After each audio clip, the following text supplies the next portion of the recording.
In this video, let's look at a very encouraging injury update on some key Chiefs players and talk about why their return means bad news for the rest of the league when considering the Chiefs in their upcoming playoff run. But first, how about those? What's up, guys? My name is Cole, and I do daily news about the Kansas City Chiefs. So make sure to sub if you're new, hit that like button if you think that if Bengals fans were a character from a TV show, they'd be Hodor from Game of Thrones, because they really only know one word. And I've heard all about Hodor. Hooday. Hooday. And with that, let's get into this video, starting with the fact that Taylor Stallworth, the defensive tackle that the Chiefs released yesterday, did not clear waivers, as some expected. He was actually conveniently claimed by the Houston Texans, a team that the Chiefs just so happened to play in 11 days' time. Well, that's fine, because we all know the Texans can use all the help they can possibly get. Next up, Patrick Mahomes was nominated by the Chiefs for this year's Walter Payton NFL Man of the Year award, and Chiefs CEO Clark Hunt said this in a recent press release. This award is arguably the most prestigious honor the NFL has, as it identifies greatness both on and off the field, and I believe Patrick embodies the true characteristics this award recognizes. Since joining the Chiefs in 2017, Patrick has continued to display an unwavering commitment to help those in need. The work he does through the 15 and the Mahomes Foundation has impacted many in our community, and there really is no limit what he can and will continue to do for Chiefs Kingdom and beyond. Well, tip of the hat to Patrick freaking Mahomes. He's humbled himself and honored to be considered, and this is what he had to say about it today at his presser. But, obviously a tremendous honor. Not only to be the Walter Payton nominee for the NFL, but for the Chiefs, who have the most Walter Payton Man of the Years, and it's such a prestigious honor for this organization, especially to give back to the community that gives us so much. And there's so many deserving guys on our team, so for me to have my turn this year, something that I'll hold for the rest of my life. And from here, I want to talk about turnovers, not the dessert or whatever that is. I'm talking about on the field, because shockingly, the Chiefs have had a turnover in 7 straight games, with the most recent one being that strip fumble on Travis Kelce in the fourth quarter of the Bengals game. Well, today on the New Heights podcast, Kelce took full responsibility for the loss, the fumble, all of it, even if the loss wasn't fully on his shoulders. And here's a bit more of what he had to say in his podcast. I handed him one. As much as I've talked about being accountable and at my best when the team needs me to be at my best in critical moments, I wasn't. He got caught down by my hip trying to break through a tackle. He got a good grasp on it early and saw me fighting for it. And sure enough, that thing popped out, and I let the dreams, goals, and aspirations of the entire team out as well when that happened. Well, there you have it, straight from the words of the GOAT himself, even though we know it's not all on him. But I just think the biggest thing here is for any leader to take accountability for their own actions and learn to be better from it. Patrick Mahomes spoke on this loss today in his presser and said that in this league, you have to learn from both the wins and the losses. In order to be great in this league, you can't. You don't want to lose, so you have to be able to learn from those wins just as much as you learn from those losses. And the losses might, I guess, set a little bit of a fire under you sometimes, where you want to go out and especially that next week and prove that that's not who you are. And I think guys understand that, is that we left some tape out there that we weren't necessarily happy with. So how can we be better this next week, and so that we can improve as this season goes on? And on the subject of Patrick Mahomes, he did bruise his foot on the last offensive play that the Chiefs had against the Bengals. I'm sure we all watched in horror as he hobbled off the field, but according to Mahomes himself, he should be good to go for Sunday. It's felt good. You always deal with bruises and little things in the NFL season, and so luckily for me, it's just a bruise and something that I can just kind of bounce back from and be out there at practice and keep getting better like we're trying to do. And for some further encouragement, the Chiefs injury report for this week came out around 4 p.m. today. Patrick Mahomes was listed as a full participant in today's practice, which is great news. So we will definitely keep an eye on the report to see if that waivers at all throughout the week, but he should be good to go. And on the subject of injuries, Coach Reid said in his presser that everyone will practice today, and indeed everybody did practice, including Kadarius Toney and Joe Toney, who have both missed the last couple of games. Coach said that Toney was right there last week and possibly could have even played in the game against the Bengals, but the Chiefs normally err on the side of caution, as we all know, and instead they opted to give him another week's rest. He could have played last Sunday, but Coach wanted to rest him a bit longer to be extra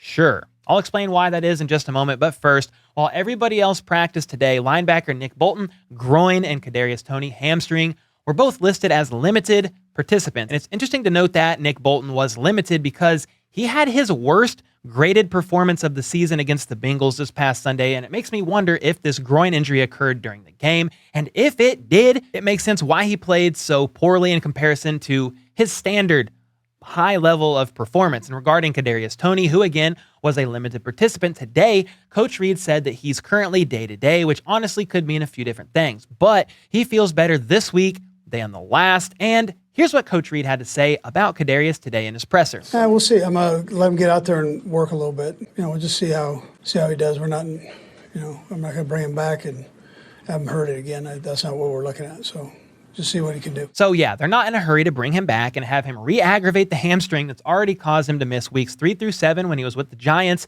And then the same hamstring, again, that was re-aggravated and caused him to miss the last couple of games because, and this is just my opinion, they are aiming to get him healthy for the postseason run. Same with Thuney, as well as another player we will talk about in a moment. But the Chiefs basically have the AFC West locked up once again. In fact, if they win this Sunday against the Broncos and the Dolphins end up beating the Chargers, the West will officially be the Kansas City Chiefs once again for the 7th season in a row. And that's why the Chiefs' mindset is the way it is about players and their health. That's why there's no need to rush these players back when the season is long, especially considering they are aiming for another deep push into the playoffs once again. The Chiefs have been there every year for years, and again, game of chess, not checkers. And that's why I titled my video What I Did Today, because a healthy Thuney only means great things for the Chiefs O-line. I know the tackles have struggled. I mean, we talked about this before, but Orlando Brown Jr. has given up 39 pressures, most in the NFL.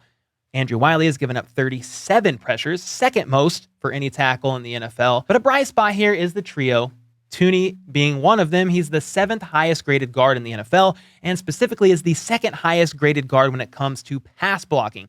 His return only helps the line. And we all know, because we watched the line in his absence against the Bengals, and it was pretty freaking rough. And then a Kadarius Toney return only spells massive problems for opposing teams' defenses when he's out there on the field, because anytime this man has the ball in his hands, he has a crazy ability to create some magical yards after the catch. Whenever he returns, I believe the Chiefs medical staff will make extra sure that Toney is good to go, and I believe that could be right around the postseason, if not a little bit sooner. This practice today is simply testing the waters of that hamstring, and while I agree that the sooner Toney returns, the better, it's not worth continuing to re-aggravate that same nagging hamstring. From here, I want to give another encouraging update about another player that I think is going to do great things for the Chiefs in their offense, especially in the red zone. But first, I want to touch base on the Broncos injury report. We're going to skim through it quickly here, make a couple notes, and then we'll talk more about Broncos injuries and stuff in tomorrow, Friday's video, all that good stuff. But you have all these players that did not participate today. Dakota Allen, linebacker,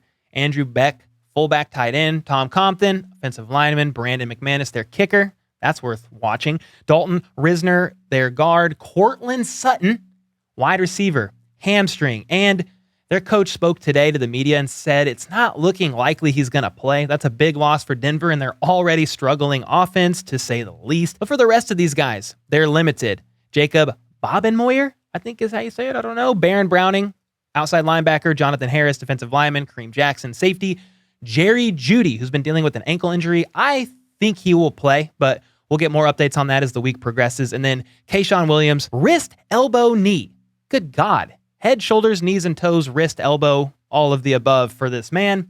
He is hurting. Anyway, there's the injury report for the Broncos. We'll talk more about that later this week. But let's get back to the subject here, because there was a great update today from Coach Reid today in his presser, and that is wide receiver Mecole Hardman is looking very good in his recovery since being placed on IR on November 17th and could very well return as soon as next week. Yeah, you know what?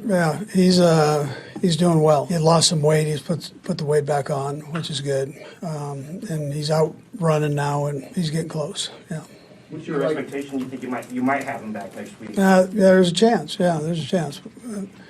Give him a couple more days here. We'll see. But he's doing well. And the difference I noticed here from Coach Reid in this clip is that normally when he talks about a player coming back from injury, it's pretty generic in his demeanor. You can tell like he's unsure of when they're going to return, and he's just kind of saying it to say it. Well, in this clip with Mecole, his demeanor perked up and he seemed genuinely excited and happy about Mecole Hardman's progress. Mecole himself, to further prove a point here, was asked on Twitter today when he will return, and he simply said soon, with this emoji, whatever this is. So yeah, he's back to lifting, he's back to running, which is great. And yeah, he could potentially return next week. Now, I'm not in a hurry for him to get back per se, though I do believe he will return in full for the postseason run. And when you combine the return of Mecole Hardman and then a healthy Kadarius Toney, as well as a Joe Thuney, and the majority of the offense that's still healthy right now, I mean, that's going to be a postseason problem. You got them out there, the line operating at full strength, and then also with Mecole Hardman and Kadarius Toney, you got Kelsey, Juju, MVS, Sky, Justin, then the running back Pacheco. And then on top of all that, CEH could return. I don't know what that's going to look like, but that's for another video. But this is only great things for the offense and bad things for opposing defenses as Andy Reid takes out the old dusty playbook for the postseason and, looks at plays that they have been saving for this game of chess they are playing here in the NFL. And the reason why a Mecole Hardman return means bad news for the league is because of this. Guys, got to perk your ears up for this one. It's nuts. He's one of the Chiefs' top red zone weapons. Look at this. Even after being out the last 4 games, Mecole Hardman still leads all Chiefs receivers in receiving touchdowns with 4 and is tied for 3rd in rushing TDs with Patrick Mahomes. They both have 2, while Isaiah Pacheco and CEH both have 3. And get this, of Mecole Hardman's 6 TDs this season, 5 of them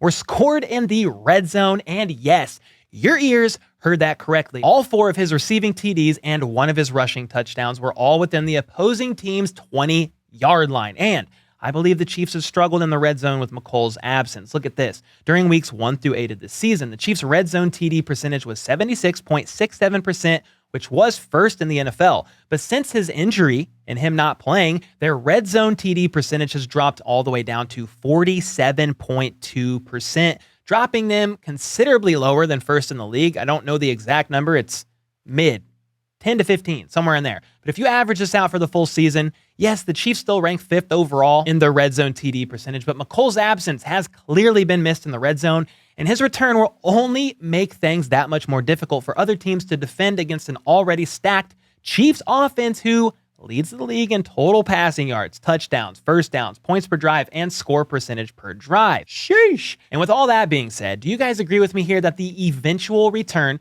of Joe Thuney, Kadarius Toney, and Mecole Hardman, and then CH2, whenever that may be, sooner than later for some, means bad news for the rest of the league, especially when it comes to the postseason, because all will definitely be back by then. Let me know your thoughts in the comments down below. We'll fight about it down there. You already know. And until next time, let's go. Let's freaking go. How about those?